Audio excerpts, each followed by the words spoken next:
अस्सलाम वालेकुम। ये वीडियो बेसिकली जावेद बर की स्कॉलरशिप के लिए, और जिन बच्चों ने फॉर्म फिल किया है वो काइंडली इस वीडियो को ज़रा अच्छे से देख लें। ये बेसिकली सॉफ्टवेयर इंजीनियरिंग के लिए है, बीएस कंप्यूटर साइंस के लिए, इलेक्ट्रिकल इंजीनियरिंग के लिए और डी फार्मेसी वालों के लिए। अच्छा, इसका फॉर्म का सबसे पहला वाला पेज है। इसमें आपने फिल करना है name of university, LCW department, जो भी आपका सॉफ्टवेयर इंजीनियरिंग है, कंप्यूटर साइंस है, जो भी है, ठीक है। डिग्री टाइटल आपका BS है। सेशन आपका बनेगा 2023 से 2027 और रोल नंबर जो भी आपका अलॉट हुआ है। उसके बाद लिखी हुई है जी एप्लीकेंट इंफॉर्मेशन, एप्लीकेंट का name, email ID, present city residence, जो भी आपका घर का एड्रेस है वो आपने present city of residence means आप लाहौर के में रह रहे हैं तो लाहौर ही लिख दें, और डोमिसाइल आपका जिस एरिया का है वो लिख दें। फ़ोन नंबर लिखना है। फ़ोन नंबर वो लिखिएगा बेटा जो आपका अपना हो, ठीक है। एंड डेट ऑफ बर्थ और प्रेजेंट एड्रेस जहाँ आप रह रहे हैं। उसके बाद उन्होंने लिखा हुआ है आर यू करेंटली वर्किंग। अगर आप कहीं जॉब करें तो आप लिखते हैं येस, अगर नहीं करें तो नो लिख दें। उसके बाद उन्होंने लिखा है if yes then filling the following information. Designation, आप किस डेजिग्नेशन पे काम कर रहे हैं, जो किस एम्प्लॉयर या कंपनी के साथ आप काम करें, और टोटल मंथली इनकम वही लिखिएगा जो आपकी मंथली इनकम है। उसके बाद आपकी एग्ज़ामिनेशन की इंफॉर्मेशन मांगी हुई है कि आपने मैट्रिक कहाँ से की है, टोटल मार्क्स कितने हैं और मार्क्स आपने ऑब्टेन कितने किए। उसके बाद आपने FSC की सारी इन्फॉर्मेशन देनी है कि आपने किस इंस्टीट्यूट से FSC की है, टोटल मार्क्स कितने हैं और ऑब्टेन मार्क्स कितने हैं। उसके बाद आपकी है फादर की सारी डिटेल, या फादर या गार्डियन जो भी आपके हैं। फादर नेम आपने लिखना है अलाइव या डिसीज्ड। अलाइव का मीनिंग है कि वो ज़िंदा है, डिसीज्ड का मीनिंग है अगर वो फौत हो गए, ठीक है। अगर अलाइव है तो फादर का ऑक्यूपेशन होगा, डेजिग्नेशन, अगर वो गवर्नमेंट एम्प्लॉय है तो कोई उनका ग्रेड होगा वो लिख दीजिएगा। फादर की मंथली इनकम है। फ़ोन नंबर फादर का लिखना है। मदर का नेम है। मदर का स्टेटस वही अलाइव या डिसीज्ड है। मदर अगर वर्किंग है तो उनका ऑक्यूपेशन आ जाएगा कि वो क्या काम करती हैं। मदर की मंथली इनकम है। अच्छा जी, अब ये marital status of parents combined means कि वो इकट्ठे रह रहे हैं। सेपरेटेड मींस कि अम्मी अब्बा जो है अलग-अलग रह घरों में रहते हैं, ठीक है। एंड डाइवोर्स मीन आपको पता है। गार्डियन, अगर आपके फादर नहीं है तो गार्डियन होगा कोई, तो इसमें यहाँ गार्डियन की आपने इन्फॉर्मेशन दे दी है। रिलेशनशिप विद गार्डियन, वो भाई भी हो सकता है, मामू भी हो सकते हैं, चचा भी हो सकते हैं, कोई भी हो सकते हैं। फिर उनका ऑक्यूपेशन, अगर वो वर्किंग है तो उनका ऑक्यूपेशन डाल दें। डेजिग्नेशन, अगर वो गवर्नमेंट एम्प्लॉय है, डेजिग्नेशन और उनका आपने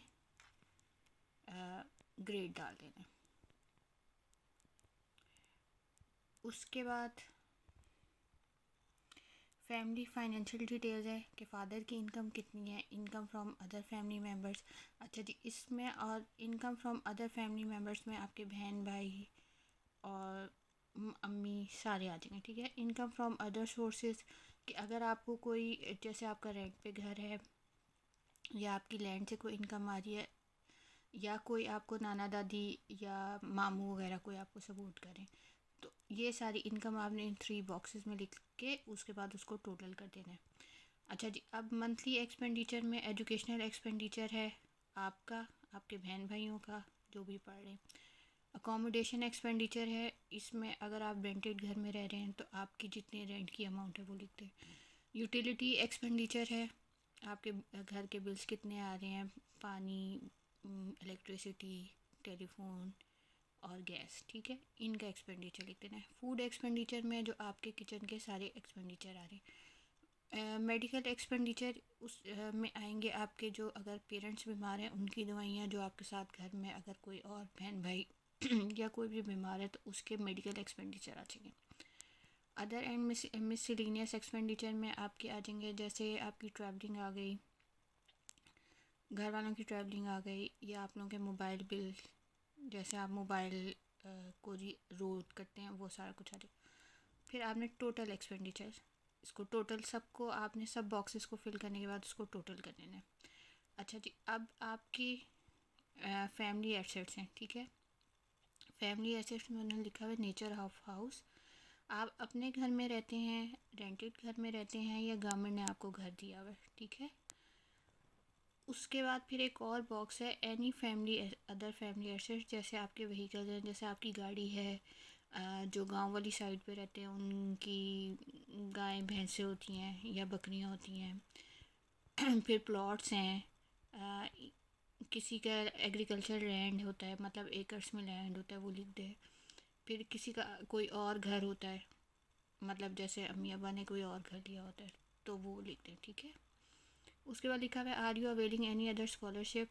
अगर आप ले रहे हैं LCW स्कॉलरशिप ले रहे हैं, उसको येस करके आपने उसको आगे लिख देना है LCW स्कॉलरशिप।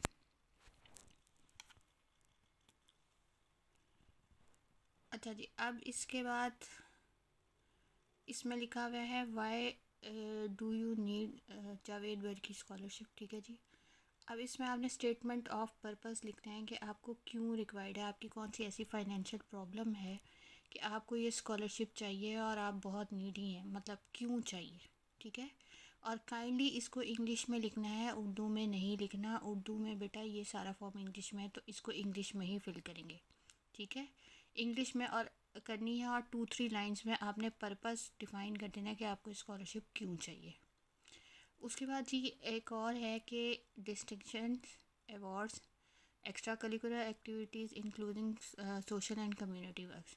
अगर आपको कोई डिस्टिंक्शन ली हुई है, आपने कोई पोजीशंस ली हुई हैं, कोई अवार्ड्स लिए हुए हैं, या कोई आप एक्टिविटीज़ करते हैं, कोई आप सोशल वर्क करते हैं, कम्युनिटी में हेल्प कर रहे हैं कहीं भी, तो आपने ये सारा कुछ इस चेक बॉक्स में लिख देना है। उसके बाद उन्होंने लिखा हुआ है कि आपने जो भी इंफॉर्मेशन दी है वो बिल्कुल करेक्ट है। अगर आपने इनकरेक्ट इंफॉर्मेशन दी तो डिसिप्लिनरी एक्शन हो जाएगा, आपको फ़ाइन हो जाएगा, और जो refund of amount as per decision of the disciplinary committee, ठीक है जी। डिसिप्लिनरी कमेटी बेटा ये जो भी बच्चा सेलेक्ट होगा, ये जावेद बर्की की अपनी डिसिप्लिनरी कमेटी है, इसका LCW से लिंक नहीं होगा। लेकिन अगर आपने फेक इन्फॉर्मेशन प्रोवाइड की होगी और अगर आप सेलेक्ट हो जाएंगे तो LCW भी आपके अगेंस्ट डिसिप्लिनरी एक्शन करेगा, as well as Javed बर्की disciplinary committee 2, ठीक है जी। उसके बाद आपने ये सिग्नेचर कर देना है कि जो मैंने इन्फॉर्मेशन दी है वो बिल्कुल करेक्ट है। उसके बाद आपने अब्बा के सिग्नेचर करा लेना है या गार्डियन जो भी है, और जिस डेट पे आपने सिग्नेचर कराने हैं वो कर देने, वो इसमें मेंशन कर देनी है आपने।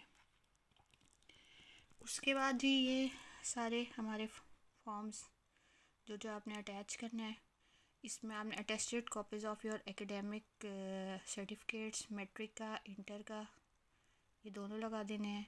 फिर मदर फादर का CNIC लगाना है अटेस्टेड। जो भी आपके फादर की पे स्लिप्स लगानी है आपने। अगर आपके फादर की पे स्लिप्स नहीं हैं या तो आपने एक स्टैम्प पेपर पे लिख देना है कि जी मेरे फादर ये काम करते हैं और जो उनकी इतनी मंथली इनकम है। जैसे किसी के फादर लेबर हैं या किसी भी कंपनी में जॉब करते हैं जिनका लेटर हेड ना हो, अगर तो गवर्नमेंट एम्प्लॉय हैं तो उनकी पे स्लिप मस्ट है। अगर आपकी मदर भी गवर्नमेंट एम्प्लॉय है तो आपकी पे स्लिप मस्ट है, ठीक है। बहन भाइयों की आपने फ़ी स्लिप्स भी देनी है। फिर अगर आपके फादर की डेथ हो गई है तो डेथ सर्टिफिकेट है। अगर आपको कोई डिसेबिलिटी है तो उसका डिसेबिलिटी सर्टिफिकेट दे देना है, ठीक है जी। उसके बाद आपका लिखा हुआ है copies of utility bills of previous month. अगर आप जनवरी में कर रहे हैं फॉर्म सबमिट, बल्कि हम फरवरी में फॉर्म सबमिट कर रहे हैं, तो हमें जनवरी का बिल चाहिए, पेड बिल्स, ठीक है। उसके बाद इन्होंने लिखा हुआ है कि जी the applicant will require to appear before the committee for the interview. अब अच्छा, जो फॉर्म बच्चा सबमिट करेगा उसने इंटरव्यू देना, ठीक है। और उसके बाद उन्होंने लिखा हुआ है कि आपकी सेटिस्फैक्ट्री परफॉर्मेंस होनी चाहिए, मिनिमम GPA 3 होना चाहिए अकॉर्डिंग टू आर क्राइटेरिया। और अगर आपका अगर आपका इससे नीचे एकेडमिक परफॉर्मेंस होगा तो ऑटोमेटिकली आपकी जो स्कॉलरशिप कैंसिल हो जाएगी। आपने सारे डॉक्यूमेंट जो है फाइनेंशियल एड में करने हैं। ये मैं वीडियो इसीलिए बना रही हूँ ताकि कोई इन्फॉर्मेशन रह ना जाए, और इनकम्प्लीट डॉक्यूमेंट जो है वो रिसीव नहीं किया जाएगा। ठीक है, थैंक यू। और इससे नीचे वाली जो स्लाइड है ये आपने फिल नहीं करनी, ये सिर्फ ऑफिशियल यूज़ के लिए है। ये आइदर हमारी यूनिवर्सिटी करेगी या फिर जावेद वर्की वाले। Thank you.